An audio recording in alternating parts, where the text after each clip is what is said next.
Hello, Get Better Faster Nation. I'm Dr. Jason Bradley, and along with my co-host, the one, the only James Chester, and our incredible executive producer, Rachel Bradley, we want to welcome you to another exciting episode of the Get Better Faster podcast. Today, we're sitting down with a man who co-founded Boost Mobile USA, raised over $800 million in venture capital, hosted the award-winning show Adventure Capitalist on CNBC, and then walked away from all of it to go to war with the number one killer in America, cardiovascular disease. Craig Cooper is the CEO of Connect Health, the company behind Sphygmo Core Technology. This is the same clinical-grade arterial health technology that hospitals and research facilities have used for over 25 years. Craig's team has now brought it into your home. He's also the best-selling author of Your New Prime, which Tony Robbins called the health blueprint for men over 40. Craig has personally reversed his own osteoporosis, fought off diabetes, and naturally increased his testosterone by 36%. He's a former professional athlete, a lifelong high performer, and a man who believes what I also believe, that if you're not measuring, you're just guessing. And when it comes to your heart, guessing can kill you. Without further ado, Craig, my friend, welcome to the show.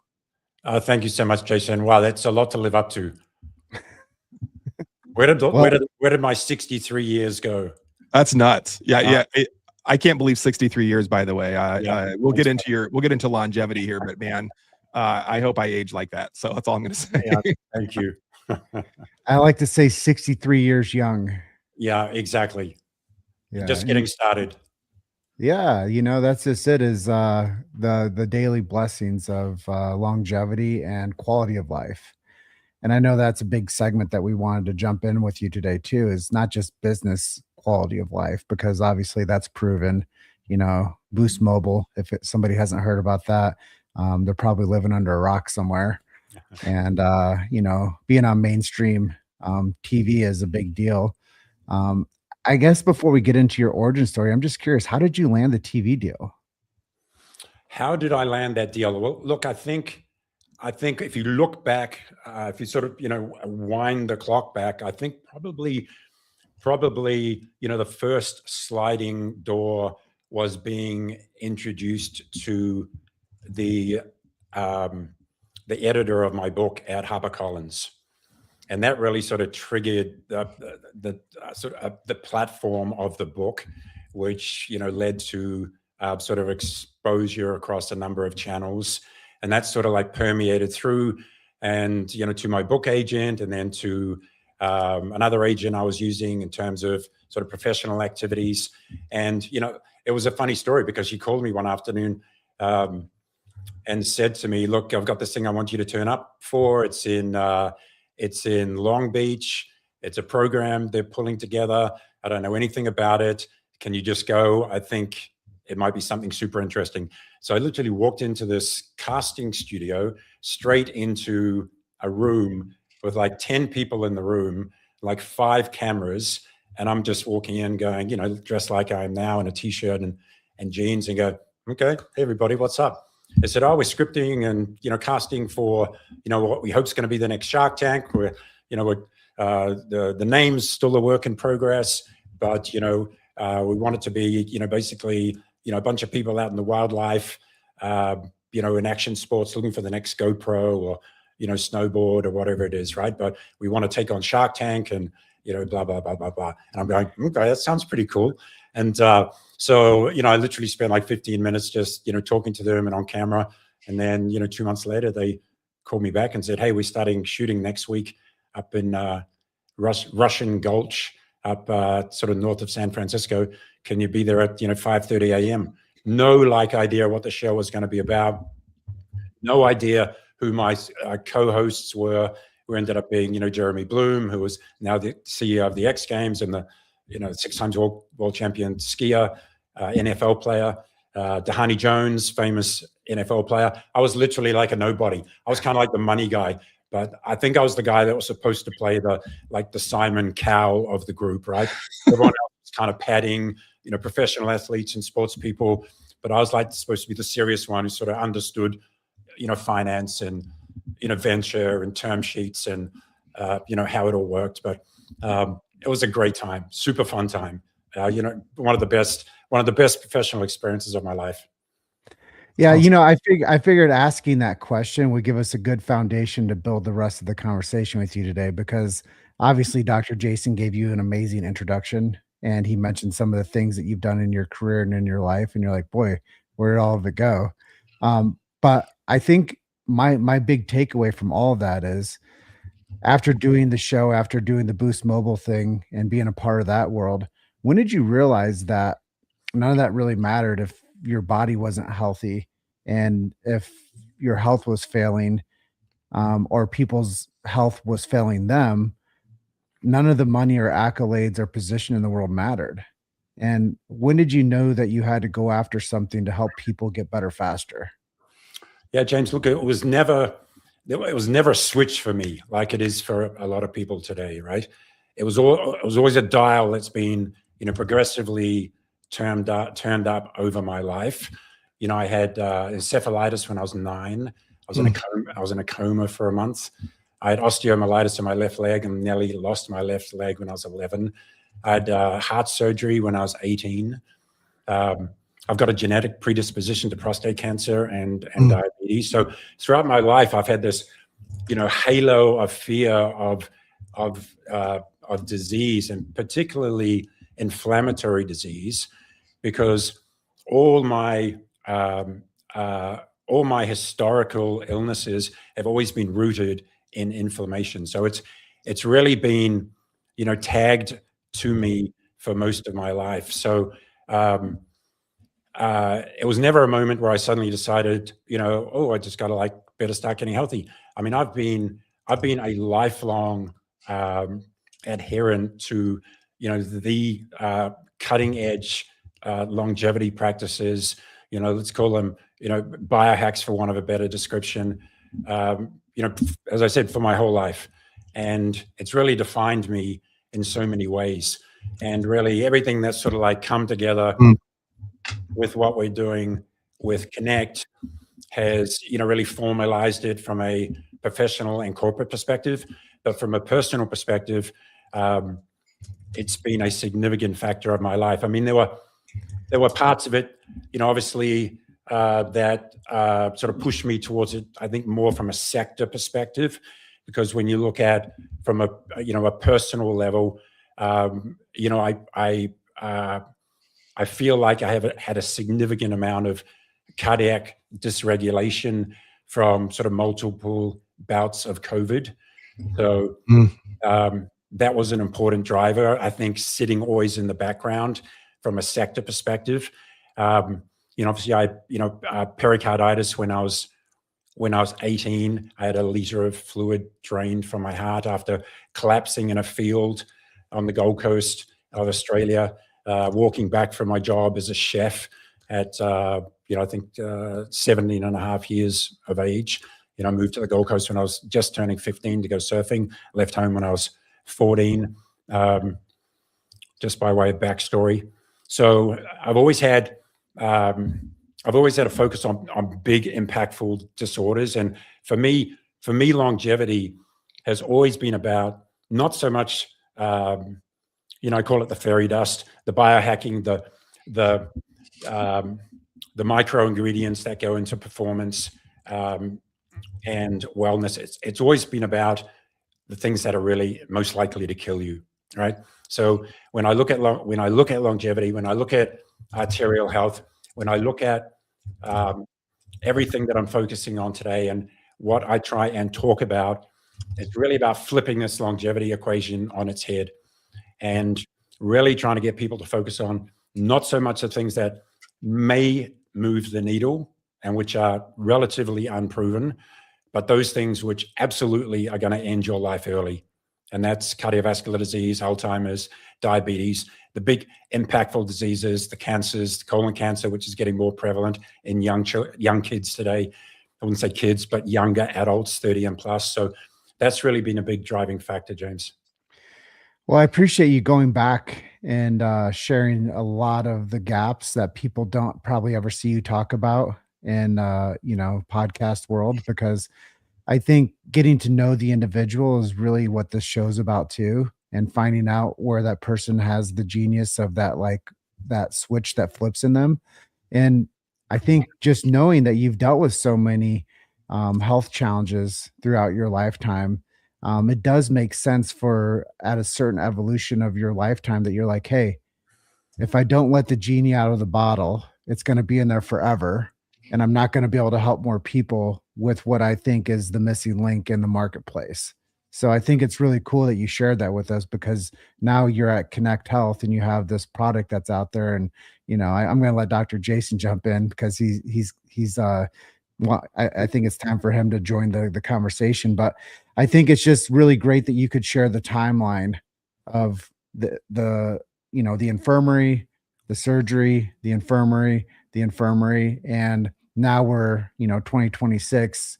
Post I can't call it a pandemic. I call it a scamdemic, and I try to be as sensitive to everybody out there, but I just don't believe that it was a kind thing that happened globally. I think it was a very malicious thing, and people are still dealing with the fallout of that. And you said you had multiple occurrences where it had an impact on your life. So I'm going to leave it at that. But Dr. Jason, jump back in with us. Man, thank you for sharing that, Craig. There's so much here for me to unpack, and I'm going to try to do it in layers. First of all, I really relate to your story because I was dealt some really great genetic hands from my parents, and I'm teasing, inflammatory diseases, cardiovascular disease, hypertension, cardiometabolic syndrome, obesity, diabetes, all in my genetics, all of those. In fact, my dad 2 years ago, now granted he was 91, but my dad 2 years ago died of sudden cardiac death. I mean, he literally, again, I want to emphasize the guy did not take care of himself. He was overweight, hypertense, diabetic, then his heart quit, and they revived him. And he lived for a hot minute, but then died much quickly after that. The however statement is just a few months later, my older brother also was watching TV with his wife, stood up and collapsed and died instantly. Wow. And they did not revive him. Yeah. Sudden cardiac death again. So, I mean, it hits home.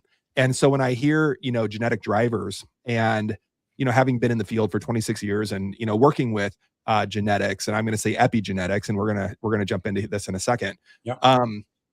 I think that genetics can be really scary to people. I know that even knowing what I know, having my dad and then a few months later, my brother both die from cardiac death, it hit me hard.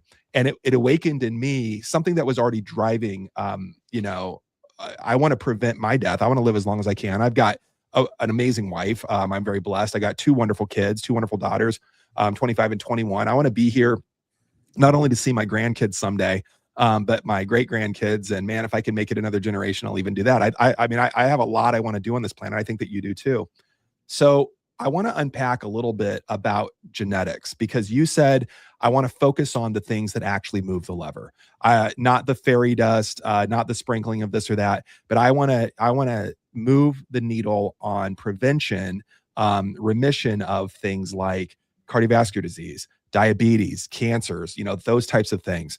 I'd love to hear your perspective as someone that's had this history with your health, and then what that means to you to work with epigenetics, and just for our listeners, what that means is, well, you know what? I'd love, I won't even say it, Craig. I'd like to hear your views on genetics. Are we a victim of our genes? Can we do anything about them? I mean, it's a great question, Jason, and I talked about it in my book. I talked about my life literally being, as you describe, an epigenetic tightrope. Right? I have my foundational genes that I am born with, but however they are activated and influenced is up to me as I move forward in life, and how I live my life, how I nourish myself, how I fuel myself, how I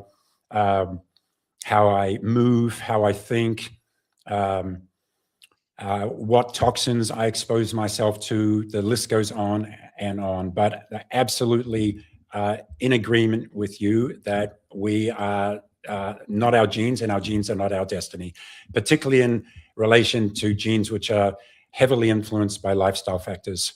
And, these are things, they can be, things like breast cancer and prostate and colon cancer, diabetes, obviously. So I'm absolutely in agreement with everything you're talking about there. So really, the aspect of it that I layer on top of it is really the preventative aspect and very, very strong monitoring protocols around everything that potentially can go wrong. So we talk about, foundationally how I got into cardiovascular health, and particularly from the perspective of technology like sphygmocore technology, what its history was, what the impact of it can be from the perspective of global health outcomes on the world's largest killer. That was a key driver of it.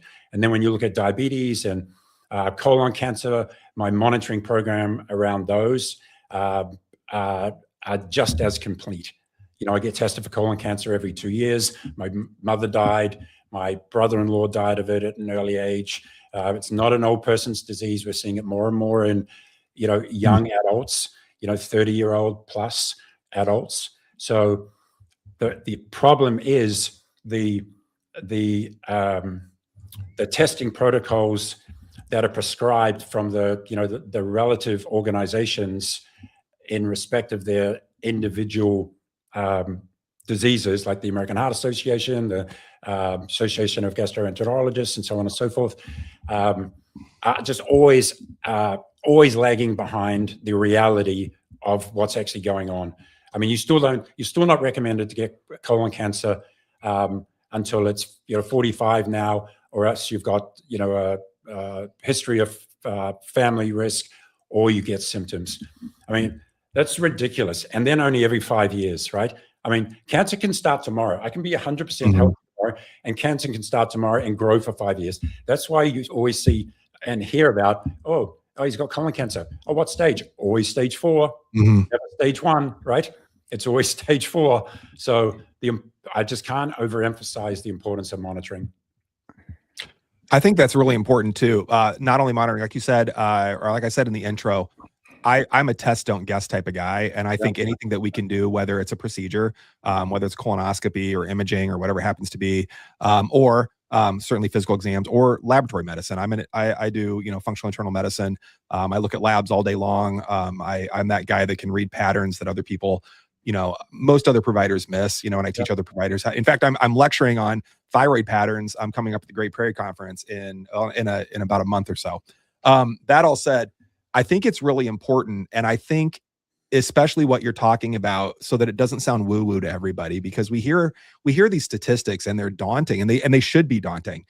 Just in America, I mean, I know that we mentioned that cardiovascular disease is the #1 killer worldwide, followed only by cancer. And then we can bring in diabetes and the sequelated diabetes. And what is that? It's going to be cardiovascular disease and cancers. Yeah. I mean, it's all tied together. But if we turn to, the trusted, I don't know, I'm using that word. I'm using that word in quotes for those not catching the live stream. The Trusted American Heart Association, the AHA, even in their own website and in their own journal circulation, they say that out of the 1 million people that are predicted to die this year in the United States alone from cardiovascular disease, a conservative amount of about 80% of those, and even up to 90%, could be completely prevented. And if we put numbers on that, that's 800 to 900,000 Americans that genuinely don't have to die this year due to cardiovascular disease if we took preventive measures. And yet at the same time, the statistics tell us those people are going to die. Craig, what do you think is wrong with the system? Why are we letting, almost 1 million extra people die every year? What's going on? Well, I just think there's obvious lifestyle aspects to it, genetic aspects to it. But I think foundationally, there's a lack of monitoring as well.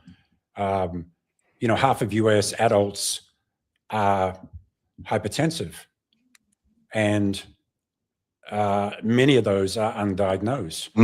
So, from the perspective of what we are doing, we are looking that whole pool of people in terms of, how we can better assist them understanding their cardiovascular health, how we can give them tools that give them deeper insights into their arterial resilience, way ahead of the incidence of hypertension, which is principally the main funnel into the treatment regime around cardiovascular disease.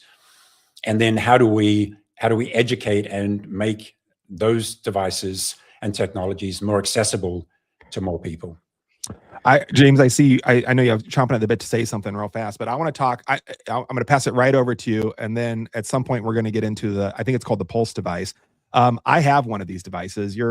Craig, I actually saw this, and I think I saw an ad for it on social media. Okay. And I was fascinated by it because, again, I saw this somewhere after my brother's sudden death, right? And it's hitting me hard, and I got to make all these changes. And I think the ad said something like, you're getting all the screening, you're getting your blood pressure checked, but they're probably missing some stuff. And what if you could do a whole cardiovascular screening at home? And I'm the guy that I have a 6-lead EKG at home. I am one of those guys. I have no extra money because all I do is buy more and more and more devices. Right. Yeah. And at any rate, contacted your company, and they sent me, one of these devices, and it's so insightful. I think it's called the Pulse device, the Connect Pulse. And we'll get into that more about what it is and how it's different than standard blood pressure readings. And we'll talk about all of that. But I think it's really cool to take this level of technology and get it into the hands of day-to-day people in regular homes. And I want to say this too, in my opinion, please don't read too much into what I'm saying. Please don't raise your prices, but at a dumbly affordable price point. I mean, it's like stupidly affordable. People waste more money going out to eat at Starbucks, and a restaurant each month than just buying this device. But at any rate, I always want to turn over to James. We'll get back to the Pulse device. James, go ahead. Yeah, I want to hit a bit deeper. I just know that we're talking about the nuts and bolts of the Pulse device now, but I think we've gone a little bit too far into the book. I think we need to turn back the page a few. We need to know what the company Connect Health is. Like, what is Connect Health for everybody out there listening? We're talking about the item that people can get that's supported by that company, but what is Connect Health? So we're, at its roots, we're a cardiovascular medical technology company. The company, in its original origins, has been around for about 25 years, founded by the preeminent professor and researcher in arterial hemodynamics, Dr. Michael O'Rourke. And he basically spent his life developing principles and technologies that measured what's called central arterial waveforms. And this is the waveform that the pulse has at the ascending aorta of your heart, and more commonly known as central blood pressures. So he was able to show outside of a hospital setting, which is where central pressures are normally measured as the gold standard of pressure measurement, he was able to show outside of a hospital setting that he could measure those same pressures through a standard brachial cuff and through what's known as a generalized transfer function, which is basically an algorithm which transfers a brachial reading at the arm using a traditional blood pressure cuff into a central aortic pressure reading. And at the time he did it, and still today, is revolutionary, groundbreaking, extremely disruptive in terms of preventative cardiovascular disease, and really something that we're trying to standardize as the gold standard within the American medical associations. I love that so much because I think it gives a good baseline for the rest of today's conversation. And I think we were speeding up the conversation a little bit about how to help people rather than knowing the ethos of the company that you pioneered here. Couple kind of curious questions for me. Arterial health. I don't hear anybody else talking about this. What causes most stress for the arteries? I guess that's my layman, I don't know. What do you find through your company is stressing arteries the most? I mean, it goes to the broader question around what causes hypertension, what causes arterial stiffness, what degrades arterial resilience. So principally driven by traditional risk factors: smoking, inflammation, lifestyle, processed food, diabetes, stress. All of these together impact your arterial resilience. And when we did you have a follow-up question there, James, before? No, I think that's kind of like the canary in the coal mine for Yeah. me. Is I had to say, okay, what is like the effect and what is causing it? Well, the effect is poor quality of life, cardiac event. The cause of it is really where I'm trying to get to, is it's lifestyle, it's diet, it's epigenetics, as we were talking about earlier. It's genetics in that code also. It's our DNA plus our behaviors. And earlier when Dr. Jason was asking you the questions about his own testing and whatnot, and how he's always like purchasing things to like figure out the next like wave of health for himself and his family. But I just wanted to break it down for commonality. People have thermostats in their house. They know what the temperature needs to be inside their homes for sleeping, for, you know, regular time during the day, different seasons, but they don't have the same system to understand how to check the temperature of their body day to day. And they have a check engine light on their vehicles. Yeah. And they know when that thing comes on, they got to take it to the shop, but we don't have a check engine light on side of our body to tell us like, hey, you need to go get your arteries diagnostic done and get the testing done. And like you're really stressing earlier on about getting the testing done every 2 years for your colon and making sure that you're getting like actually like data on the quality of your life and the body that you walk around in. And I would even go further to say that everybody's heart is probably the most vital outside of their brain, the most vital organ inside of their body. So we should make a lot more effort to make sure that that thing is shining and healthy and vibrant and not full of junk and not full of trash and not full of garbage and microplastics and viruses and all the things. And it sounds like you have the solution to have that thermostat or that check engine light checked on a day-to-day basis. Am I on the right page? I got to jump in here too, though, and then we're gonna let Craig answer that. I think it's interesting about the check engine light because I think a lot of people, I don't know how many people are still going to their doctor for an annual physical, but I bet it's a lot of people. And at their annual physical, people still believe in this. I mean, there was some articles that came out recently that asked the question, should we even be doing an annual physical? Because they're not really checking anything or telling us anything new. But anyway, that's a whole separate conversation. But, people go, they get their blood pressure checked, and it's normal, and they're like, hey, good job, and the check engine light that I think most people are looking for in this situation is the blood pressure, right? I mean, they're waiting for that blood pressure to become abnormal. And I think what Craig's saying, and my understanding of the pulse, and we'll dive more into this thermostat and more into the check engine light, the pulse device, it'd be like if you were in your car and the check engine light isn't on yet, but the car is telling you, hey, that check engine light's going to come on. It's going to come on in 5 to 20 years, and I feel like that's what the pulse device is. It's like a pre-check engine light. It's 100%. Yeah, it's the best way that I can think about it, because the check engine light is like, holy crap, something's wrong. Go get this work looked at, take care of right now. And for a lot of people, and I think what a lot of people don't know is that, I'll ask you guys, do you guys know the number one sign of, like, the number one symptom or sign of a heart attack? Do you know what the most common first sign is of a heart attack? Do you guys know? Death. There isn't one. It's death, right? Yeah. So I mean, the check engine light is you die. Exactly. 100%.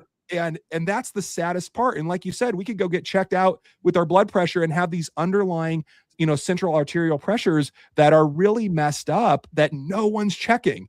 That for some reason in this medical world where we're doing these preventive medicine and checking everybody once a year or whatever it is, no one's bothering to check the stuff that really is the pre-check engine light. I just wanted to frame that out from a user end of it. And then using that analogy, Craig, I'm going to turn it right over to you. I'd love to hear absolutely, your Jason.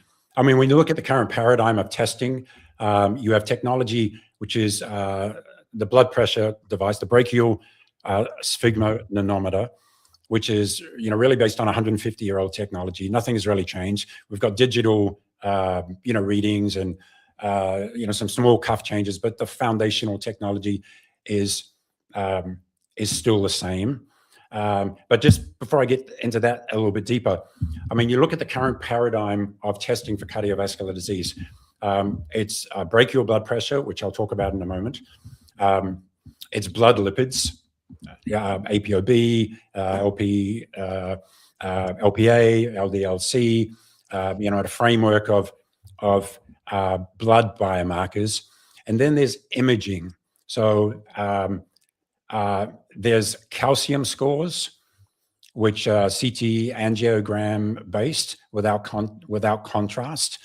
And the dirty little secret about calcium scores is that they only measure the existence of calcium when it's too late to reverse, because it only measures calcified plaque, which is irreversible.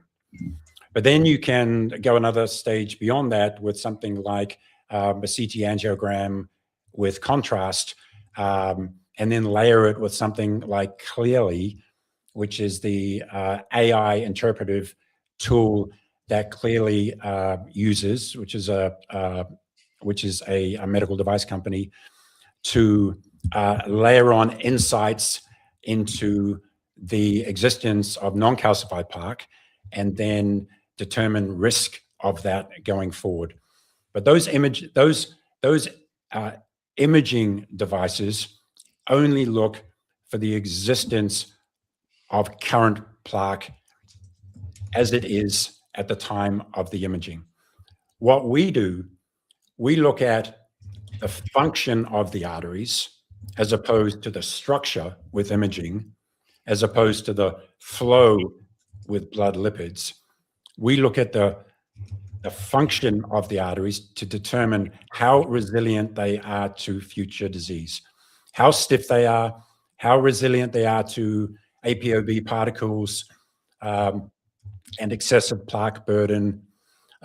Think of it like the cars going down the freeway, to your example, Jason, on a brand new freshly paved freeway, and all the trucks going down that road over the course of the years. The freeway may look great from an imaging perspective, visually, on a standalone basis, but there is, underlying wear and tear from all those trucks on the road, just like there's underlying wear and tear from those trucks of ApoB proteins, which are hitting the arterial walls every day, reducing their resilience, increasing the likelihood of early stage plaque formation and long-term calcification. That's what we're looking at. We look at functionally how your arteries are, how they are behaving on a day-to-day basis and how resilient they are to future disease, as opposed to the existence of disease as it sits today, which is what imaging effectively does. I think again, I think that if more people understood the tech is out there to look at those things, I know for me, I want to know what's going on with my body before the check engine light comes on. And I think a lot of our listeners feel the same way. They just don't know about it. 100%. So, coming back, this company's been around, Connect has been around for 2.5 decades. And the tech is amazing. It's life-changing and life-saving. So there's so much that we could say about that. Why hasn't a group like the American Heart Association or other cardiology groups, why aren't they just en masse embracing this and saying this is it, this is the real deal? Look, I think, particularly from the perspective of the AHA, they've pretty much settled on brachial based on the population studies. Good enough was good enough. Central pressors have been the gold standard for 30 to 40 years, and particularly from the perspective of the use in a hospital setting. But really, the population-based bodies who are responsible for the population have really settled on brachial pressure, as I said, good enough, because the technology that we were building, and your question, part of your question is, why hasn't central pressures permeated the market significantly as it should have? Why aren't people measuring central as opposed to brachial pressures? How come they aren't measuring arterial stiffness, pulse pressures, heart stress, all these biomarkers which have been available through our devices, and that's principally our fault because we've owned the technology, we've owned the patents. The problem has been up until we took over the business, invested in it, and formulated a new business plan based on the need for greater health outcomes, is that it's been too expensive. One, our traditional devices were anything from $9,000 to $35,000 for a clinical trial for just using our what we call the OG, which is the SphygmoCor XL device, which is the enterprise and clinical based version of our technology. And then it's been accessibility, because it's been principally used to date in specialist cardiologists, nephrologists, and vascular clinical specialists, and also clinical trials, which has been our major revenue to date, and then research institutions. So it's been hidden away in these institutional and clinical organizations. But like all technologies, like HRV, even heart rate, and steps and pedometers, these have ultimately all filtered down from research. These are not consumer. I mean, they're kind of normal biomarkers for us today, but they at one stage started their life at a very specialist research level. So that's what our business is based around in terms of evangelizing and democratizing these biomarkers and making sure we can make them available to as many people as possible, so we can impact health outcomes as significantly as we know we can. I just want to say too on that, I want to hear more about the democratization of that and then the price point, because I mentioned earlier it's very affordable, and we'll get to that here in a minute. But I like this joke. The other part of my question is, why haven't your regular GP family practice, cardiology guy, why aren't they employing this, in their clinics, right? And then a lot of them either don't know about it or don't know a lot about it. And they're just kind of going along with the brachial pulse. The brachial pressure that we've been taught, through med school and with all of our trainings and physical exams. And the joke is, how to hide something from a doctor, right? Publish it in their journals, and it's because for the listeners, the doctors. Oh, no, of course. Yeah, I mean, they don't read the journals. I mean, they rely on drug reps for the most part for their education. And my suspicion is there's not the same lobbyists out there knocking on door to door to cardiology and family practice and whatnot yet, but we're getting there. I like the evangelizing, and I like the democratization of that. So I won't disguise the fact that it's a hurdle for us, because as you say, you ask 80% of GPs who are primary care physicians whose whole practice protocol is based on measuring blood pressure when you've run up the stairs, and your heart rate's at 87, and they don't follow the AHA guidelines. They they take a single reading, whereas the guidelines require them to take 3 readings within a 3-minute period. Allow a 5-minute rest for the patient to actually sit and prepare for the reading. I mean, none of that happens. It's like when you arrive at the doctor, wearing, your boots, and you've had 4 pounds of breakfast and wearing, 6 pounds of clothes, and they say, get on the scale. And I go, really? Can't I just tell you what I weighed, naked this morning? They don't believe you. I hear your point. James, go ahead. Well, I just want to jump in briefly. And you mentioned a couple times there, both of you, the protocols. And it's an old antiquated model. And that's just where I'm going to come in. I'm going to start and stop. It's an antiquated model. The model that we're doing, and the model that we're consumers of, and the model that still kills people. Yeah, 100%. And we've moved the line for the protocol, but we're not making advancements. And my honest pullback and push in is, if they started adopting what you're doing, Craig, with Connect Health and the Pulse product, is they'd have to rewrite the books. And we live in an antiquated system that they'd rather let lives be at stake than actually doing the work to save the profession of cardiovascular health and to do the right thing for the consumer on the back end and giving more attention and time to the person that's a part of that organization, which is the big box insurance models. James, there's And- more money. There's more money in lifelong treatment once the check engine light comes on than in prevention. I mean, telling someone to do some breathing exercises and manage their nervous system and eat right and exercise. I mean, there's no money in that. Like, I mean, maybe to, some gyms or some, nutrition people out there, but there's not like billions and billions and billions of dollars in that. Right. So, I mean, ultimately there's no, I hate to say it, but there's no financial incentive for the system to adopt a preventive model. That's why my comment it wasn't a question. It was an open door, closed door analysis. Yeah. Is we're working in a protocol model that's still killing people. What were the numbers of people that die of cardiovascular health every year, Jason? You said it earlier. Upwards of 1 million in America alone. Yeah. I mean, it's 33% of global deaths are cardiovascular related. It's unbelievable. I'm just letting you guys be the voice of truth for the protocols that we're still following year after year, but we're not making improvements on the timeline and advancements for the health outcomes. And that's the big takeaway for me today, just listening. And we do need to rewrite the books. And I'll just leave it at that. Dr. Jason, back to you. All right. And I'm going to just go ahead, Craig. Your point, James. Look, let me be clear. We're not asking the medical fraternity to just upend the books and do away with brachial blood pressure. What we are saying is that brachial plays a role in population-wide testing, but done in conjunction with central pressures, it gives a much clearer indication of true state of cardiovascular health, because brachial and central blood pressures can diverge by up to 40 milligrams of mercury.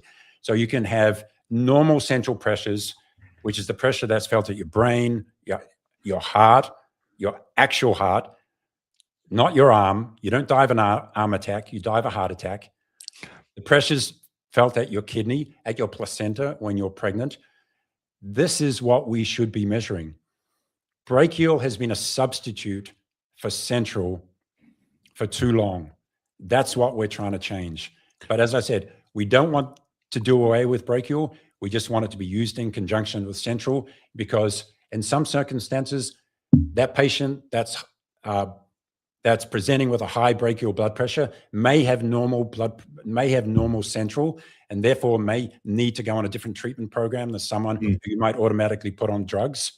Or that patient might present with normal brachial blood pressure, but have high elevated central blood pressure because of, for example, the existence of arterial stiffness, which dysregulates the reflective pulse wave as it travels from the arm back to the heart. So there's a whole paradigm which needs to be easily and simply adopted at the medical level, which will just provide such a huge impact on global health outcomes.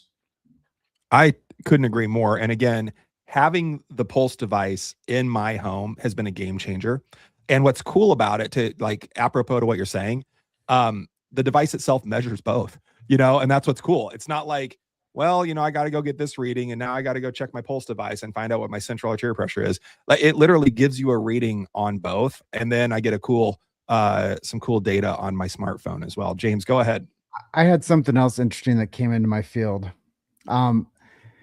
Would you guys say that the American population or Australian population is getting better quality of sleep? Do you think that that's a yes answer? I'm based in Newport Beach, right, James? Been away from Australia for 25 years, but absolutely not. Comparing the both, I don't have that data point, but I can say from a personal level, sleep is my biggest health challenge, bar none. I think it's my number one natural performance enhancer. If I can solve it, I know I would be a 25% better version of myself. Yes. So it's sleep. My sleep protocol starts from the moment I wake up in the morning to the moment I put my head on the pillow at night. It defines so much of my day in terms of what I eat, how much fluid I consume, how I manage my mental health state, particularly in the evening. There are so many aspects of it. Just just if I can just say, James, I'm just sick of people telling me I need to get 8-9 hours of sleep a night, because I know that it's like belt. Every time I see something on YouTube, it'll like it'll be this amazing some clickbait around sleep, right? And it's always like get more, turn off your don't look at your screens, all the basic stuff. It's just I've just had enough of it. It's physiological, it's psychological, it's environmental, it's it's very individual. I run a public company. It's very stressful. So it's managing your hormones better. Female during menopause, male, a higher incidence of enlarged prostate, nocturia. All these issues come into the equation. There are so many levers on sleep that I haven't solved it, but I swear I'll just continue to be a lifelong student.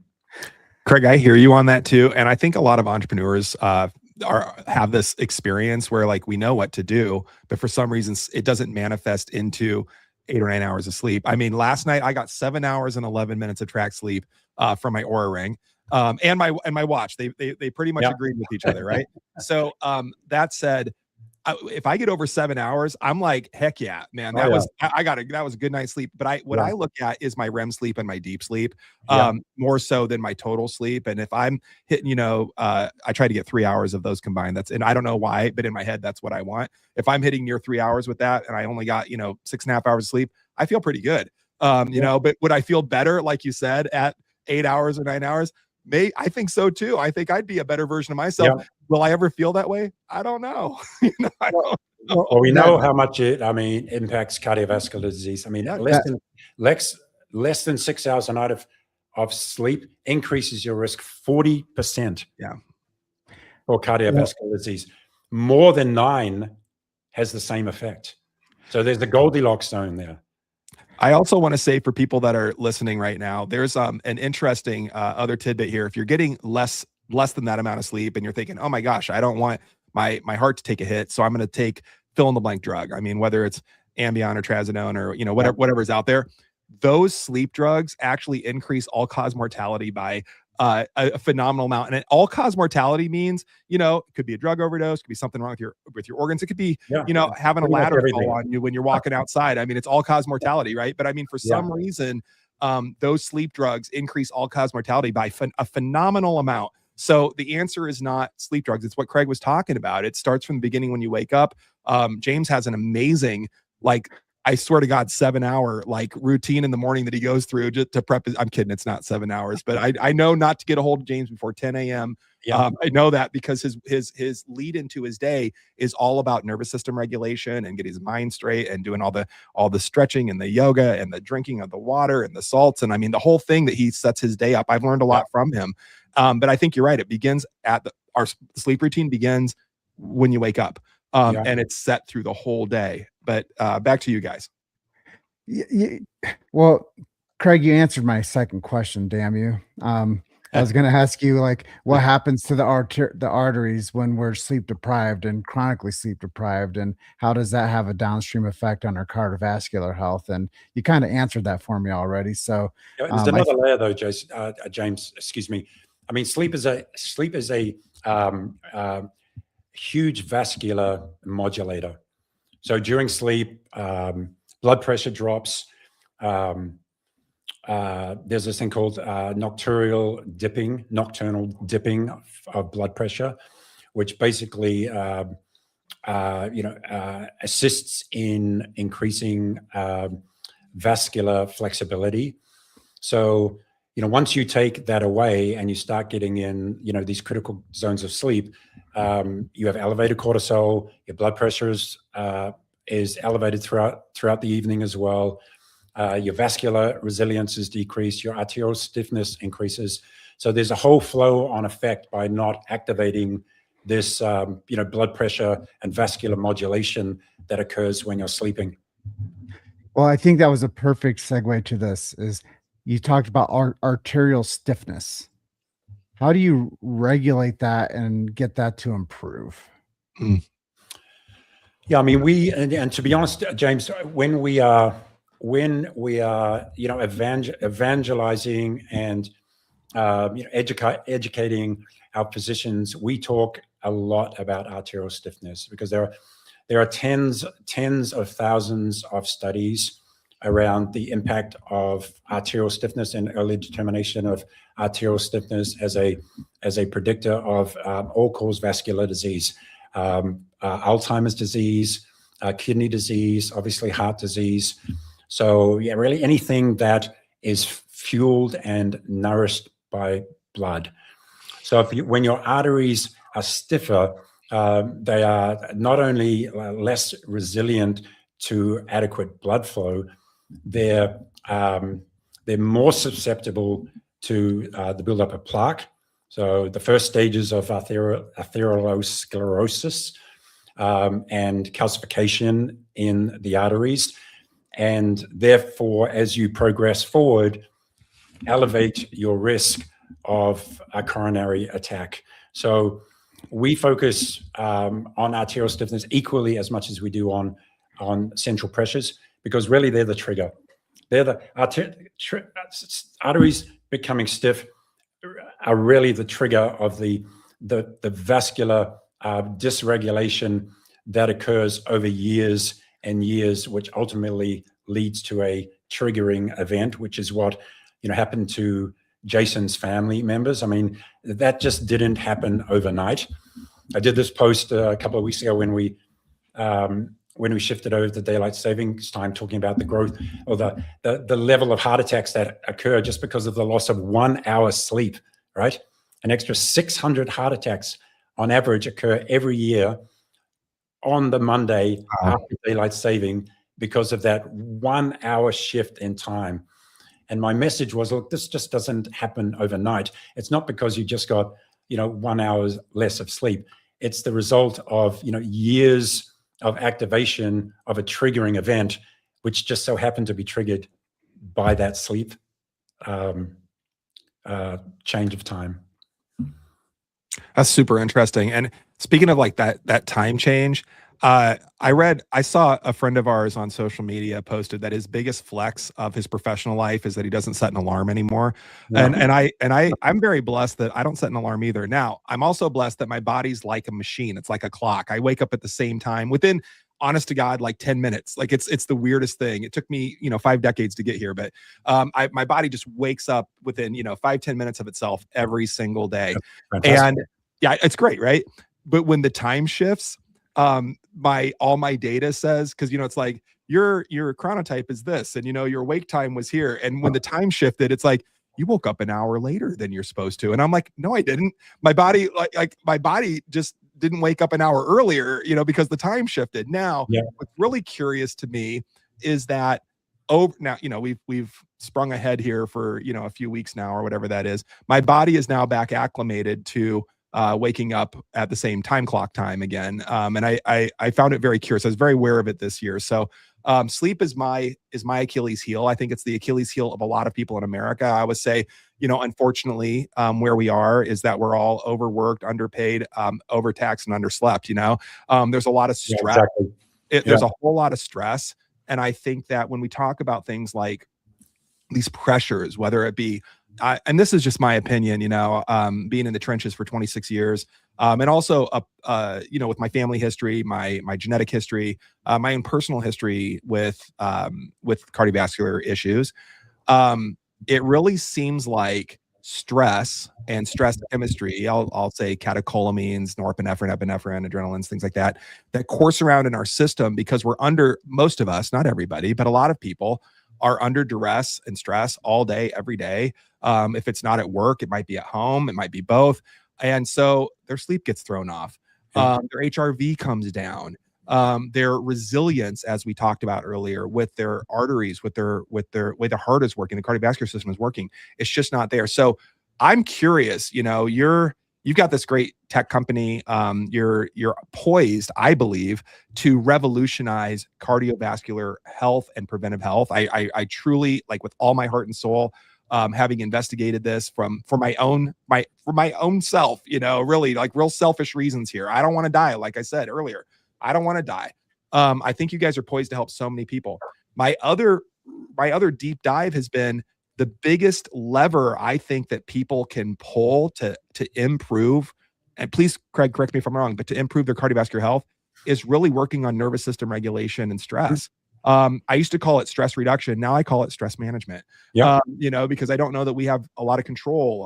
Dr. Rachel, my far better half, always talks about what she calls it the locus of control. There's stuff that we can control. There's stuff that we can't control. And a lot of stuff that stresses us out is outside of our immediate locus of control. We only have control over our response to it. I'd love to hear your thoughts as the tech guy, the cardiovascular guy, the biohacker, the longevity guy that's also put, a decade plus further than me into this project with yourself and your companies. How is stress ultimately related? Tell me about stress and the relationship of all that. Reminding everyone that I'm not a doctor, but look, more stress, it's the resultant physiological aspects of stress, the increase in cortisol, the increase in inflammation, how that impacts the liver, how that impacts the production of cholesterol, how that elevates ApoB, how that adds to the plaque burden, and what's the flow-on effect of that. And really, I think that's the critical component of what you're asking, Jason.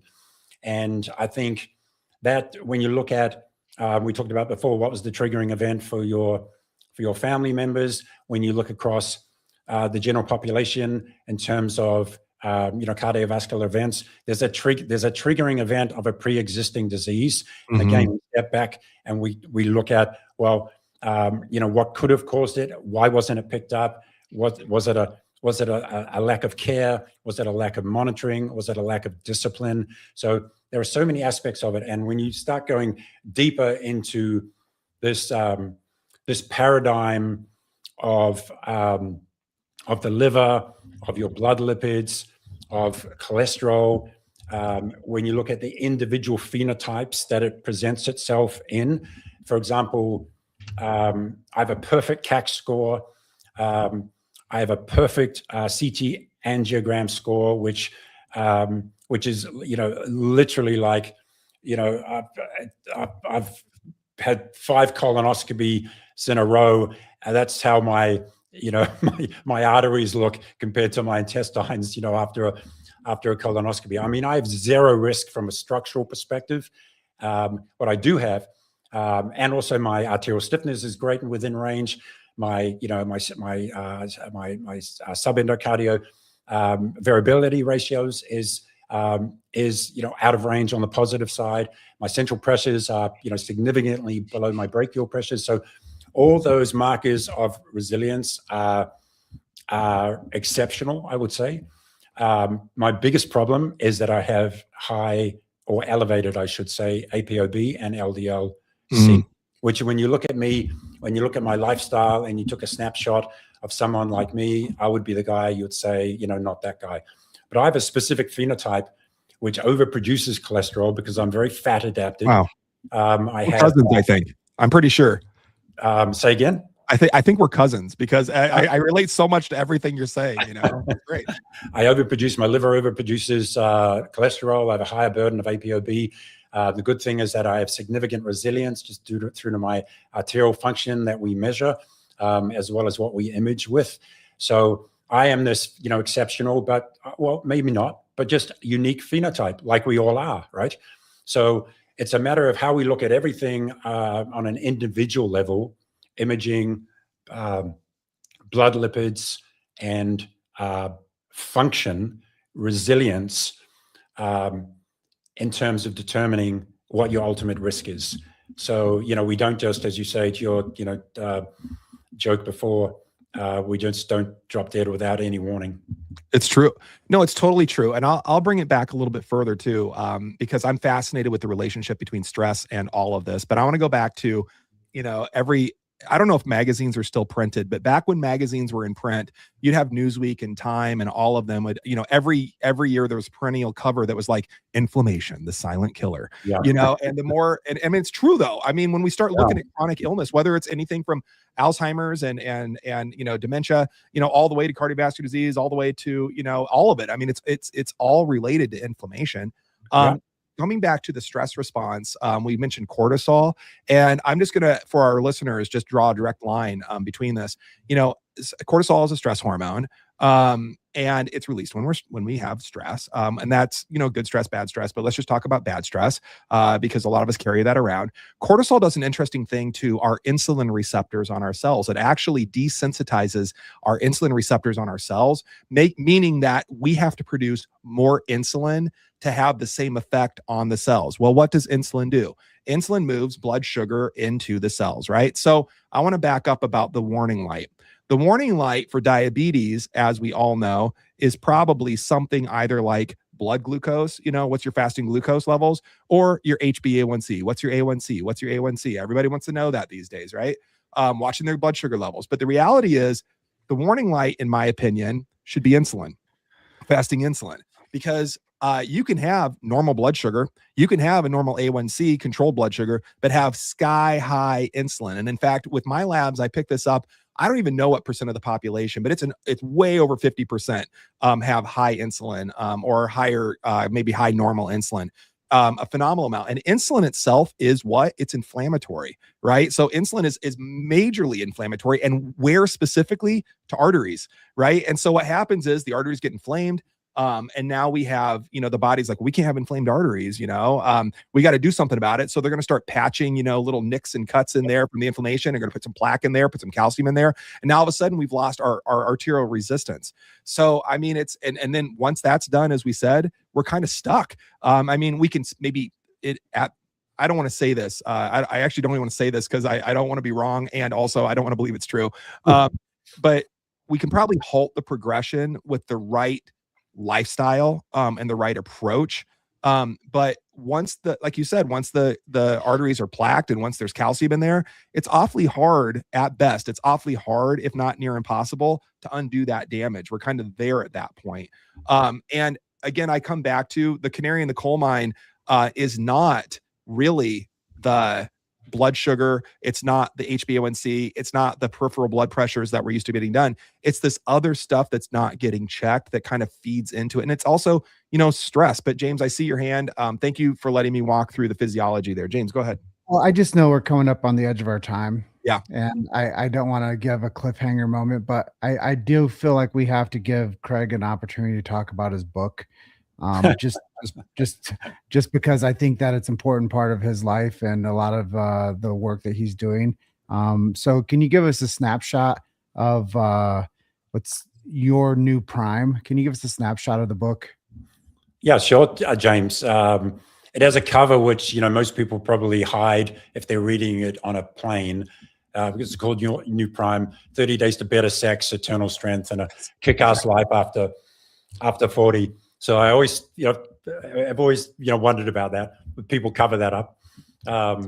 But it's 8 years old now. So it's been out for a while. But what I'm most proud of is that, pretty much 90% of the science, the protocols, and, recommendations and, guidance throughout the book is as valid today as it was then, and really I wouldn't say led the way, but was way ahead of the curve. We were as an example, we were cold plunging like 20 years ago, right, and doing infrared cold plunge rotations. I talk about fasting. I talk about all the things that men don't have a conversation about. Sexual health, mental health, emotional health, physical health, nutritional health, and try to give men, as they age into, what I call this, age of complacency, where they hit 40 and, they may have kids, they're living the same life every day, the same weekend, same protocols, and really just, this is it, right? This is my life. My whole pitch was that, if you're not happy with it, it doesn't have to be like that. And, here's some tools and techniques you can use to get out of that, whether it's, weight loss, health optimization, nutritional guidance, discussion around some of the things we talked about earlier from a male hormonal perspective around, men's, emotional health and prostate health, and some of these things that really impact us going forward. Sexual dysfunction, so many aspects of it. So what seems like a sort of more generic book, maybe from the cover and the byline, is really a deep dive into my history, my health. And I think as I look at wellness today, I've got the wellness, not so much more the obsession with longevity. I've got the benefits of a lot of years behind me, and I've been through a lot of cycles. I've seen a lot of things come and go, what works, what doesn't, and really with that sort of wisdom of age, I've been able to sort of drill down on what really matters most from the perspective of nutrition, exercise regimes, things that I do today that I don't do things that I don't do today, for example, that I might have done, in my, late 40s and early 50s.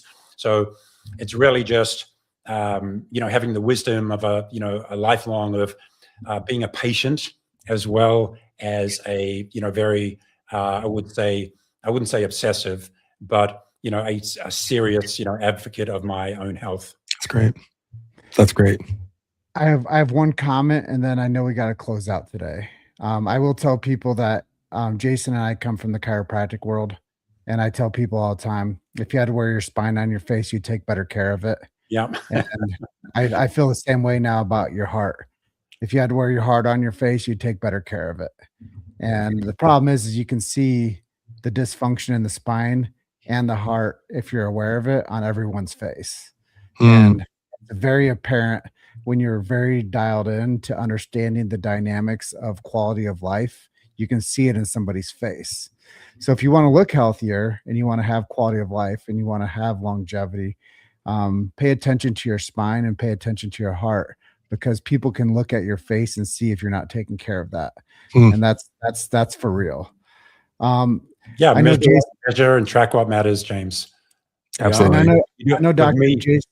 Because to your point, sorry to interrupt, James, because ultimately to me longevity is about it's as much about thriving forward as it is about avoiding frailty as I age.